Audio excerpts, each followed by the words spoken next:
जो बोओगे वही काटोगे। एक गांव में एक किसान रहता था जो दूध से दही और मक्खन बनाकर बेचने का कार्य करता था।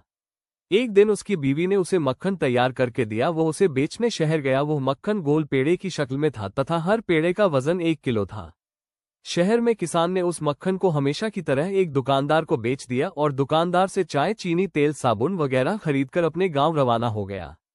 किसान के जाने के बाद दुकानदार ने एक पेड़े का वजन किया तो पेड़ा 900 ग्राम का निकला। फिर तो उस दुकानदार ने हर पेड़े का वजन किया परंतु सभी 900 ग्राम के निकले। अगले हफ्ते किसान फिर से हमेशा की तरह मक्खन लेकर दुकानदार की दहलीज पर चढ़ा तो दुकानदार ने चिल्लाते हुए किसान से कहा, दफा हो जाओ, किसी बेईमान और धोखेबाज शख्स से मुझे कारोबार नहीं करना। 900 ग्राम मक्खन को 1 किलो बताकर बेचने वाले शख्स की शक्ल भी नहीं देखना चाहता हूँ।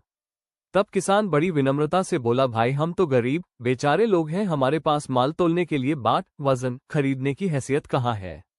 मैं तो आपसे जो 1 किलो चीनी लेकर जाता हूँ उसी को तराजू के एक पलड़े में रखकर दूसरे पलड़े में उतने ही वजन का मक्खन तोल कर ले आता हूँ। भाइयों तारानकन, हम जो दूसरों को देंगे वही लौट कर आएगा, चाहे वो इज्जत हो, मान सम्मान हो या चाहे धोखा हो। तारानकन डिजी जो बोओगो वहीं काटोगो। डिजी तारानकन एक गांव में एक किसान रहता था जो दूध से दही और मक्खन बनाकर बेचने का कार्य करता था। एक दिन उसकी बीवी ने उसे मक्खन तैयार करके दिया। वो उसे बेचने शहर गया। वो मक्खन गोल पेड़े की शक्ल में था तथा हर पेड़े का वजन 1 किलो था। शहर में किसान ने उस मक्खन को हमेशा की तरह एक दुकानदार को बेच दिया और दुकानदार से चाय, चीनी, तेल, साबुन वगैरह खरीदकर अपने गांव रवाना हो गया।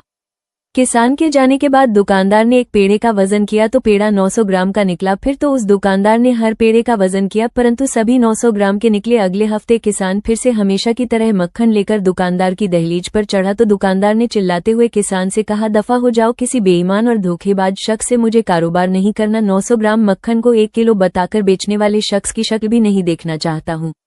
तब किसान बड़ी विनम्रता से बोला, भाई हम तो गरीब बेचारे लोग हैं, हमारे पास माल तोलने के लिए बाट वजन खरीदने की हैसियत कहाँ है। मैं तो आपसे जो 1 किलो चीनी लेकर जाता हूँ उसी को तराजू के एक पलड़े में रखकर दूसरे पलड़े में उतने ही वजन का मक्खन तोल कर ले आता हूँ।